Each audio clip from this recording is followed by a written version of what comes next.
우리 다 같이 하나님의 말씀 보시겠습니다.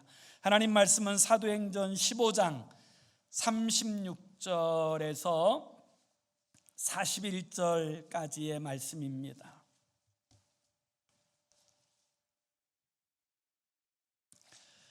사도행전 15장 36절에서 41절까지에 관한 말씀, 우리 함께 같이 읽습니다. 시작. 며칠 후에 바울이 바나바더러 말하되 우리가 주의 말씀을 전한 각 성으로 다시 가서 형제들이 어떠한가 방문하자 하고, 바나바는 마가라 하는 요한도 데리고 가고자 하나 바울은 밤빌리아에서 자기들을 떠나 함께 일하러 가지 아니한 자를 데리고 가는 것이 옳지 않다 하여 서로 심히 다투어 피차 갈라서니, 바나바는 마가를 데리고 배 타고 구브로로 가고, 바울은 실라를 택한 후에 형제들에게 주의 은혜의 부탁함을 받고 떠나 수리아와 길리기아로 다니며 교회들을 견고하게 하니라. 아멘.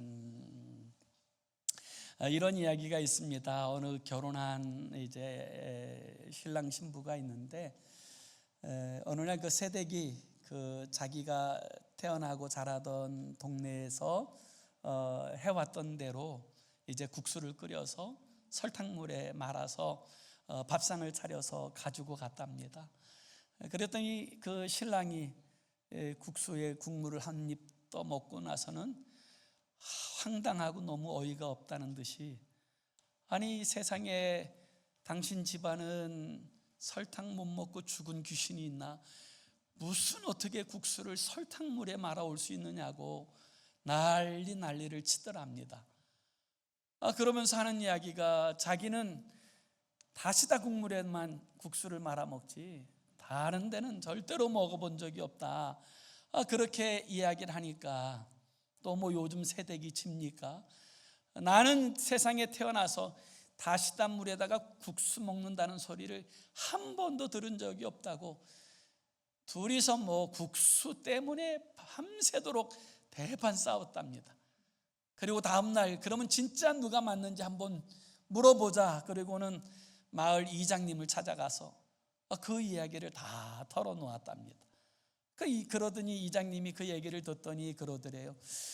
자기도 설탕물에 국수 먹는다는 이야기는 들어본 적이 없다고.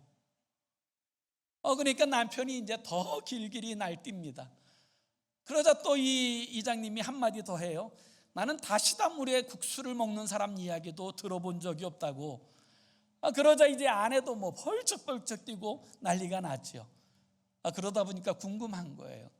그러면 이장님은 국수를 어떻게 드십니까? 그랬더니 그 이장님이 그러시더래요. 국수는 당연히 콩국에 말아 먹어야죠. 여러분은 국수를 어떻게 해서 드십니까? 저희 집은 국수를 간장 양념에 쳐서 먹습니다. 그런데 국수 먹는 문제 가지고 그렇게 싸울 일입니까? 어떻게 먹든 맛있게 먹으면 되는 거지요. 오늘 우리가 읽은 이 본문의 이야기가 그런 이야기죠. 바울과 바나바가 예루살렘 공의회를 다녀왔습니다. 예루살렘 공의회는 기독교 역사상 가장 중요한 회의였고, 그곳에서는 두 가지 결정이 내려졌어요. 하나는 구원은 오직 예수 그리스도를 믿는 믿음으로써 말미암는다라는 것과, 두 번째는 예수 믿는 사람들은 예수 믿는 사람들답게 살아야 한다라고 하는 이 결정을 가지고 안디옥에 다시금 돌아왔습니다. 그리고 이 사실을 이야기하자 안디옥 교회 성도들이 다 기뻐하고, 그래서 이 바울과 바나바는 그곳에서 그 성도들을 양육하다가 어느 날 사도 바울이 바나바에게 또다시 이와 같이 제안을 합니다. 우리가 1차 전도 여행 중에 다녔던 그 모든 곳을 다시 다녀가면서 그곳에 있는 성도들도 돌아보고 교회도 견고히 하고, 그리고 나아간 김에 또 우리가 복음 전하지 못한 지역에 가서도 복음을 전합시다. 그렇게 제안을 하는 거예요. 그 이야기에 바나바도 즉각적으로 좋다고 이제 응답했겠지요. 여기까지는 참 좋습니다. 우리가 이런 모습을 보면서 바울이 얼마나 전도에 열정이 있나 이 부분을 살펴볼 수 있는데요. 36절에 보면 이렇게 이야기해요. 며칠 후에 바울이 바나바더러 말하되 우리가 주의 말씀을 전한 각성으로 다시 가서 형제들이 어떠한가 방문하자 하고, 이렇게 열심을 가지고 이제 다시 전도하는 일에 또 매진하려고 나아가려고 할 때, 그러면 누구와 함께 갈 것이냐에 관한 문제로 언쟁이 벌어지게 됩니다. 37절과 38절도 보세요. 바나바는 마가라 하는 요한도 데리고 가고자 하나 바울은 밤빌리아에서 자기들을 떠나 함께 일하러 가지 아니한 자를 데리고 가는 것이 옳지 않다 하여, 이 선교 여행을 가는 데 있어서 마가 요한을 데리고 갈 거냐 데리고 가지 않을 것인가에 관해서 이제 이 바나바와 바울 사이에 언쟁이 벌어진 거예요. 여기까지는 우리가 충분히 납득이 가능하지요. 왜냐하면 그 원인을 제공한 사람이 누군지 우리는 잘 알고 있으니까요.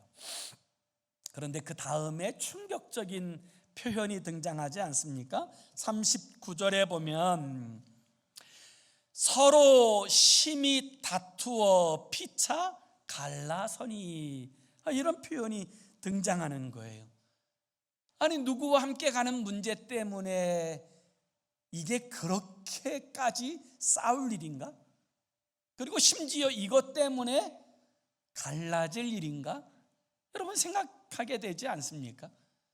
더군다나 여러분 여기에 기록된 사람들이 누구예요? 그 유명한 바울이에요. 그 위대한 바나바입니다. 누구보다도 하나님을 사랑하고 누구보다도 하나님에 대한 거룩한 열정이 있는 사람들. 바나바가 누구예요? 자기의 재산을 팔아 사도들의 발 앞에 놓았던 사람, 사랑과 성령이 충만하고 칭찬받는 믿음의 사람, 그가 바나바이지 않습니까? 그런데 그런 대단하고 위대한 바울과 바나바가 싸웠다는 거예요. 어떻게 싸웠는지는 안 나와 있지만 대판 싸웠다는 거예요.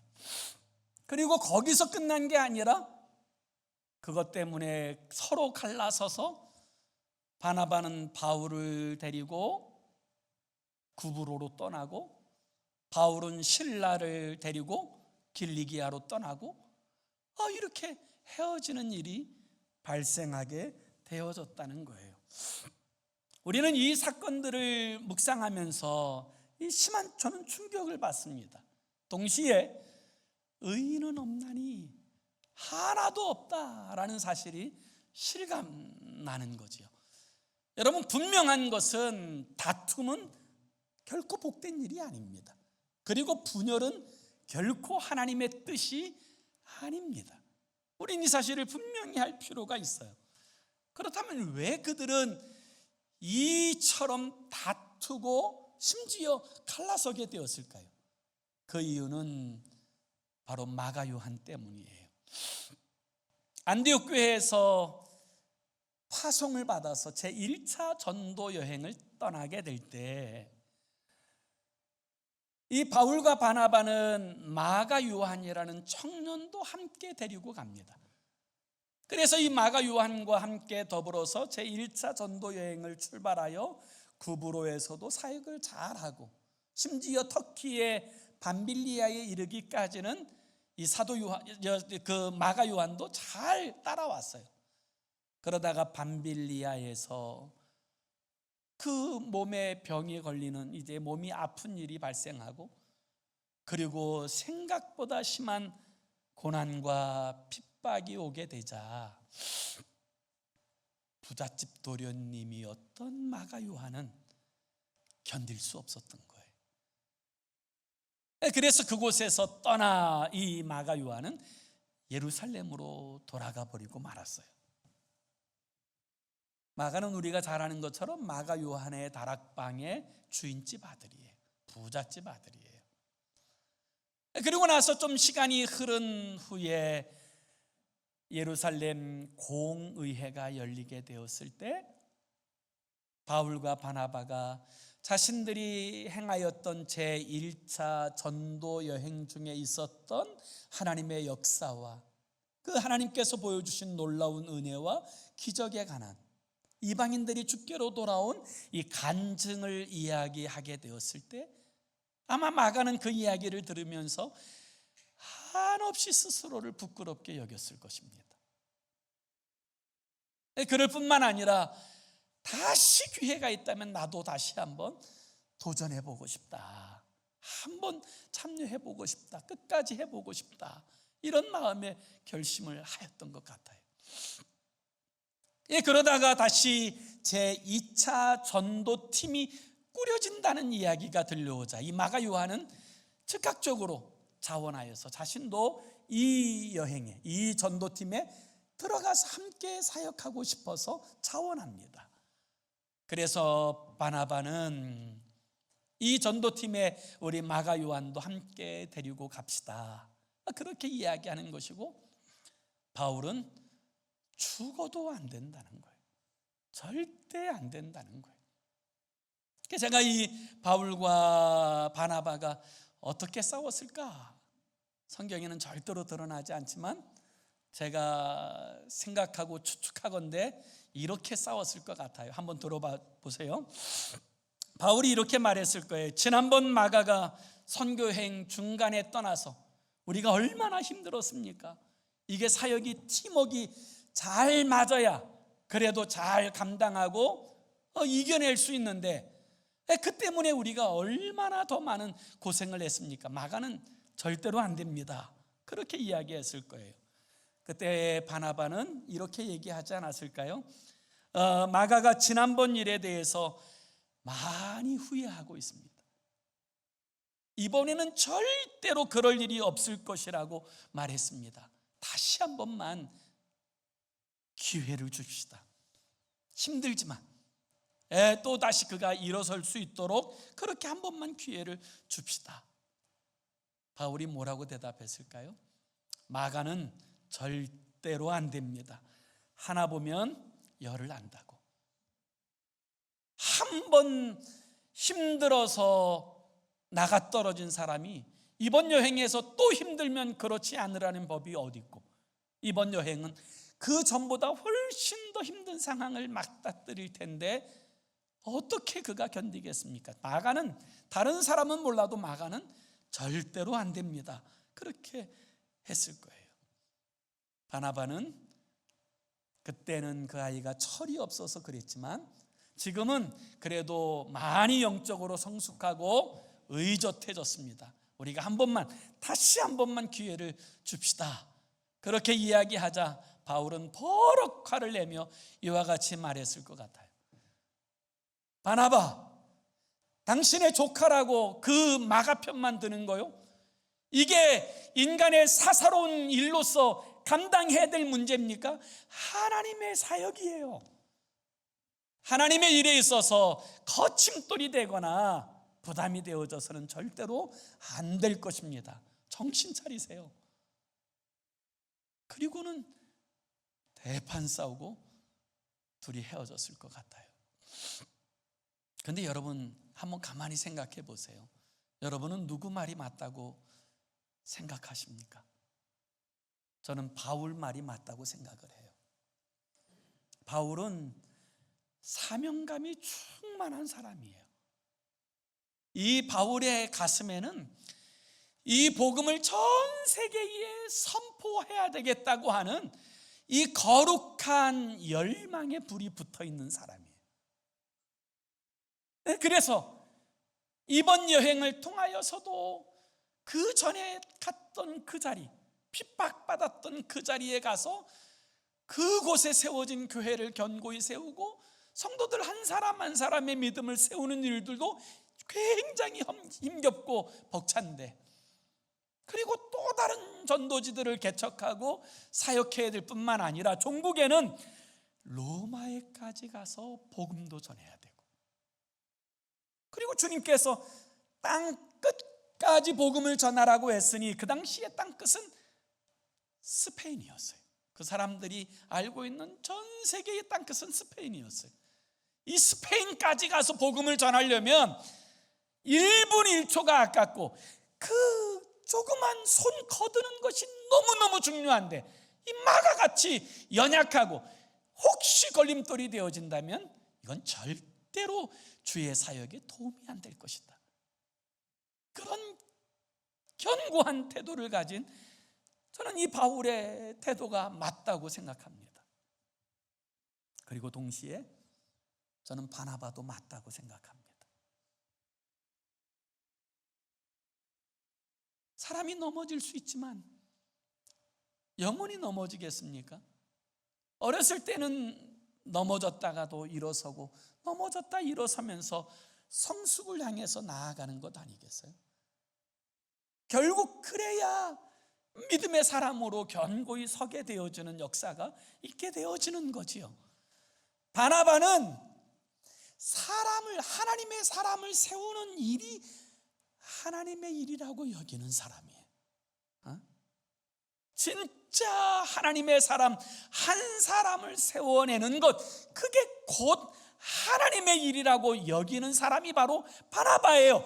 그래서 세워진 사람이 누굽니까? 바울이에요.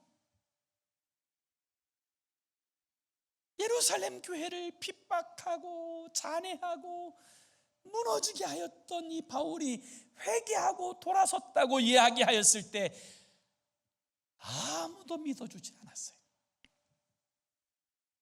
서슬퍼렇게 핍박하던 바울이 진짜 예수 믿고 거듭났다는 이야기를 들었을 때 예루살렘 교회 성도들 중에 어느 누구도 믿지 않았어요. 사도들도 믿지 않았어요. 다 멀리하고 다 조심조심 대하였습니다. 그때 바나바가 바울을 믿어주고 인정해주고 다른 사람들과 교제하게 하고, 그래서 세워져서 바울이 바울 된 거예요. 그렇다면 바나바의 말이 맞지 않습니까? 실제로 마가의 삶을 돌아보아도요, 마가가 바나바와 함께 떠났던 제2차 전도 여행 중에 그는 중도에 포기하지 않았습니다. 그는 끝까지 이 전도 여행을 완수했고요, 구브로를 복음화시키는 결정적인 역할을 감당했습니다. 그리고 이 일들로 인해서 이 마가는 베드로의 사역의 가장 중요한 영적 동역자가 되었고요, 그리고 무엇보다도 이 마가는 기독교 역사상 굉장히 중요한 역할을 한 것이 있는데, 그것이 바로 마가복음을 기록한 거예요. 마가복음은 신약 성경 최초의 성경이에요. 마태, 누가, 요한복음은 마가복음에 기초하여 기록되어진 거예요. 그리고 이 마가는 훗날 이집트에서 순교할 때까지 복음을 위해서 헌신하는 귀한 믿음의 사람이 되었어요. 그럴 수 있었던 이유는 바나바가 자신을 끝까지 믿어줬기 때문이에요. 바나바가 자신을 끝까지 붙잡아 주었기 때문이에요. 그런 의미에서 본다면 여러분, 이 바나바의 말이 맞지 않습니까? 우리는 여기서 이 바울과 바나바의 완전히 다른 성향들을 보게 되어져요. 바나바는 사람 중심의 성향이라고 한다면 바울은 사역 중심, 일 중심의 성향을 가진 사람이에요. 그러면 누가 맞고 누가 틀립니까? 그건 다른 것이지 틀린 것이 아니에요. 우리는 이 부분들을 명확하게 이해할 필요가 있어요. 나와 다르다는 것이 틀리다는 말은 아니에요. 하나님이 다 다르게 만드셨기 때문입니다. 그렇기 때문에 다른 것을 대립이라고 생각하지 말고 오히려 은혜이고 축복이라고 하는 개념으로서 우리가 받아들여야 되는 거예요. 그리고 그 다름이 하나 되어져 가는 그 과정에서 우리는 영적 성숙을 경험하여 살아가게 되어지는 줄로 믿습니다. 우리는 여기서 실질적 교훈을 얻습니다. 하나님을 믿는 사람들이 하나님의 일을 할 때에도 갈등할 수 있다. 다른 뜻을 가질 수 있다. 그것은 각 사람들이 자라난 환경과 문화와 관념의 차이에 있어서 얼마든지 그런 일들이 가능하게 되어진다라는 사실을 우리는 이해할 필요가 있다라는 거예요. 그렇지만 그와 같은 상황 중에 본질적인 다름이 아니라면 그 일에 있어서는 서로가 용납하고 포용하는 가슴으로 이해하고 그리고 안아줄 필요가 있다라는 사실을 우리는 반드시 기억해야 할 것입니다. 오늘 이 바울과 바나바의 다툼에도 불구하고 그들의 관계가 완전히 무너지고 깨어지지 않고 오히려 치유되고 회복되어질 수 있었던 이유, 저는 그 첫 번째 이유는 전적인 하나님의 은혜였다고 믿습니다. 하나님께서 함께하여 주셨기 때문입니다. 그리고 두 번째는 바울과 바나바의 이후에 성숙한 태도 때문이라고 그렇게 믿습니다. 다툼이 파괴적이지 않고 회복 가운데로 나갈 수 있었던 몇 가지 이유가 있는데요. 그 첫 번째는 그들은 다투면서도 파괴적인 관계를 피했어요. 어떤 사람들은 다툼이 있으면 파괴적인 관계로 나아갑니다. 저 사람하고 다시는 상대하지 말자. 다시 안 보면 끝이지. 그렇게 파괴적인 관계로 나아가는 사람들이 많이 있습니다. 그러나 바울과 바나바는 다투었지만 관계를 깨뜨리지 않았어요.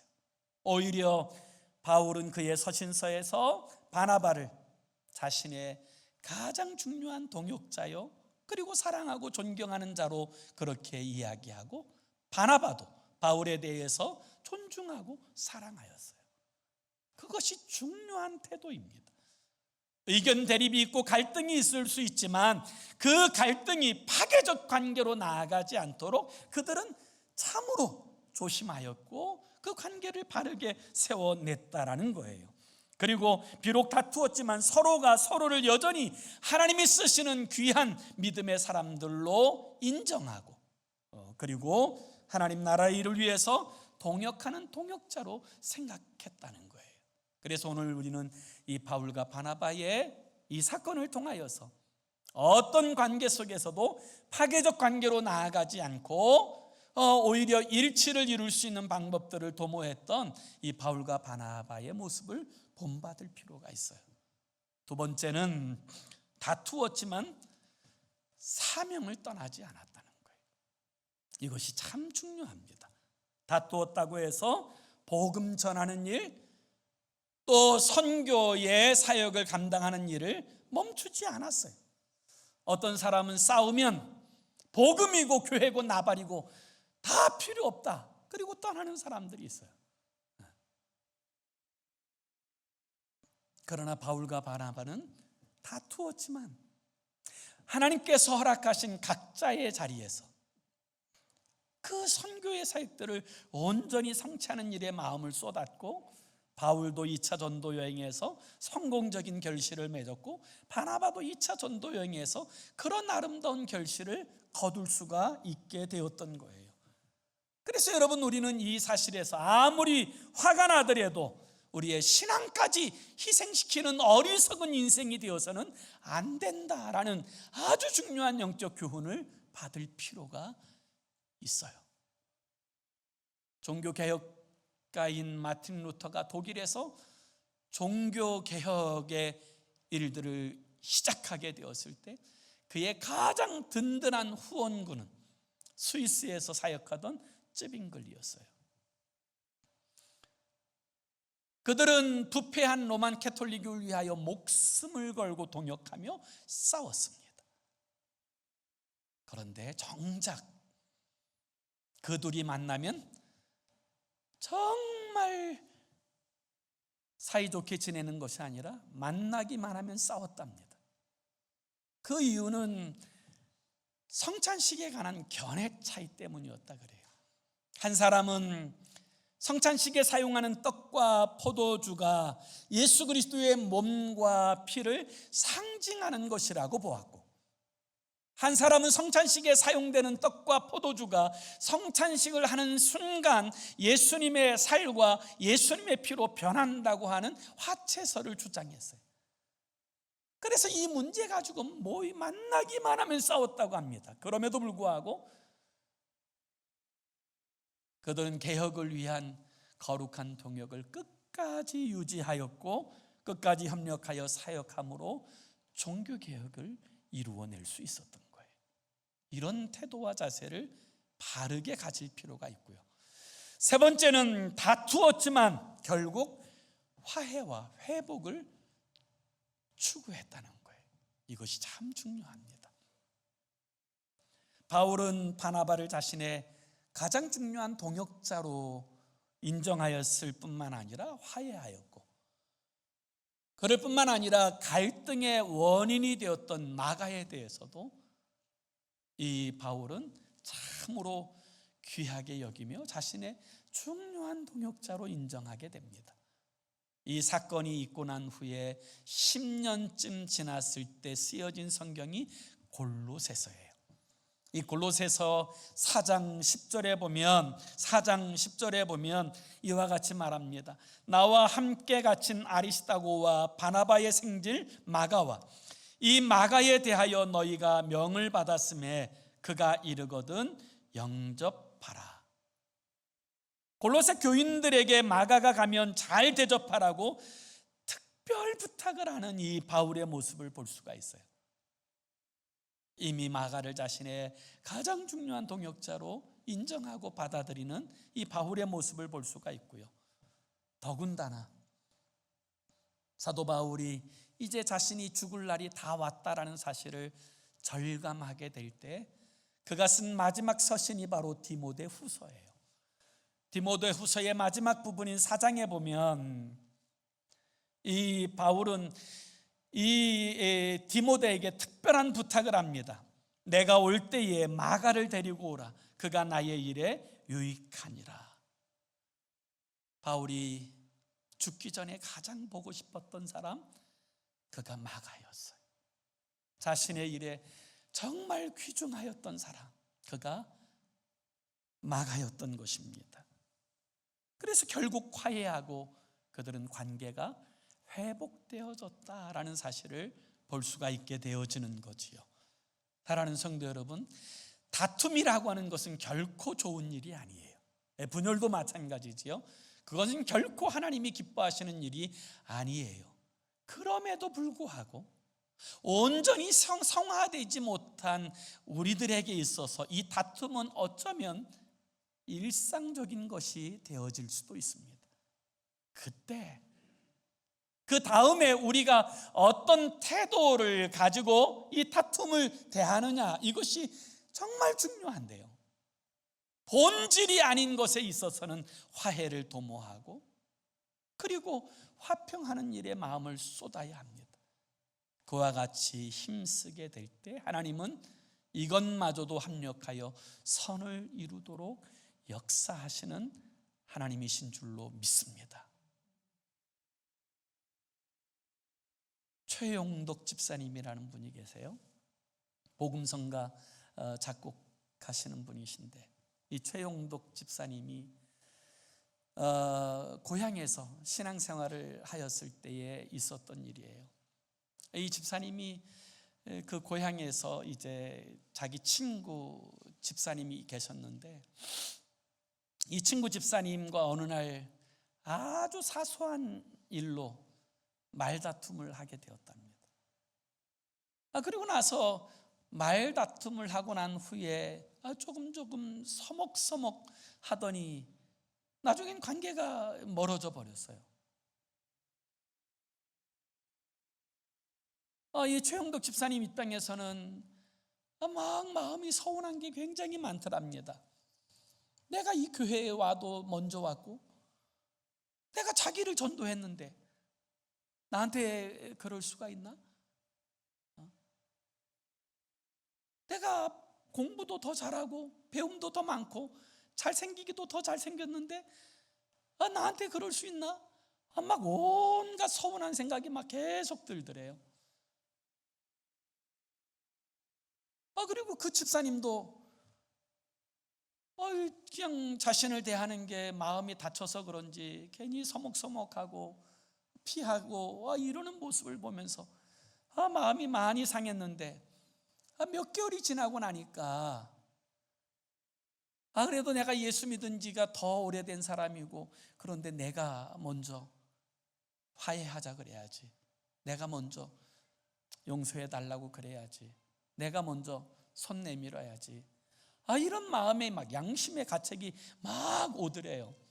그래가지고 막 양심의 가책이 오는데 또 막상 그 친구 앞에 서면 이 자존심 때문에 그냥 막 말하려고 했던 그 말을 그냥 다 삼켜버리고 하지 못하고 막 이러는 일들이 이제 벌어진 거예요.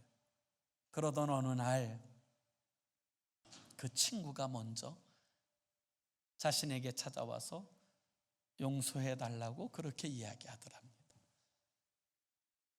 그 이야기를 듣고는 이 두 사람이 그냥 끌어안고 한참 동안 울었답니다.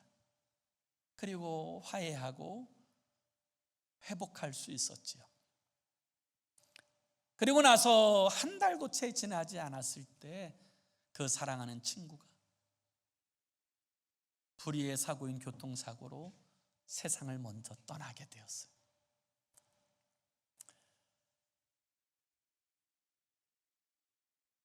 그리고 장례식이 다 마쳐진 다음에 그 친구 집사의 아내가 그 친구의 유품을 정리하다가 그 친구가 쓴 일기장의 한 부분 가운데서 최영덕 집사와 연관되어진 이제 그런 부분이 있어가지고 그 일기장을 가지고 최영덕 집사를 찾아온 거예요. 그리고 이제 일기장을 펴 보이면서 여기를 보라고 그러더래요. 그래서 이제 최영덕 집사님이 그 일기장을 이렇게 보니까 이렇게 쓰여져 있더랍니다. 내가 예수님 다음으로 존경하는 사람은 최영덕 집사이다. 왜냐하면 그가 나를 교회로 전도하여 예수님을 믿게 했고 나에게 용서와 사랑을 가르쳐 준 사람이기 때문이다 라고 하는 그 글귀가 보여지더랍니다. 그 글귀를 읽는 순간 마치 야구방망이로 자기의 뒤통수를 세게 내리치는 것 같은 엄청난 충격을 받았대요. 그리고 나서 그날 밤 밤새도록 울면서 통곡하면서 왜 내가 먼저 손 내밀지 못했을까? 왜 내가 먼저 용서하지 못했을까? 왜 내가 먼저 웃음 주고 가까이 다가가고 왜 내가 먼저 하지 못했을까? 이것을 가지고 밤새도록 통곡하며 쓴 복음성가가 오늘 나는이라고 하는 복음성가예요. 사랑하는 성도 여러분, 오늘 우리들의 삶의 자리에서 우리의 삶의 자리에는 언제나 갈등이 있습니다. 그러나 이 갈등의 때에 정말 중요한 원칙이 필요해요. 이것이 본질적인 문제가 아니라고 한다면 여러분 용서하고 용납하고 이해함에서부터 이 관계는 회복되어질 수 있어요. 하나님은 우리가 트러블 메이커가 아니라 피스메이커가 되기를 원하시고 하나님은 우리를 통하여서 이 땅 가운데 하나님의 나라가 이루어지기를 기대하고 계시는 줄로 믿습니다. 그 거룩한 기대에 쓰임받는 저와 여러분의 삶이 되어지기를 예수 이름으로 축원합니다. 기도합시다. 우리 함께 같이 기도하기 원하는데요, 이렇게 기도했으면 좋겠어요. 주님, 하나 되게 하소서.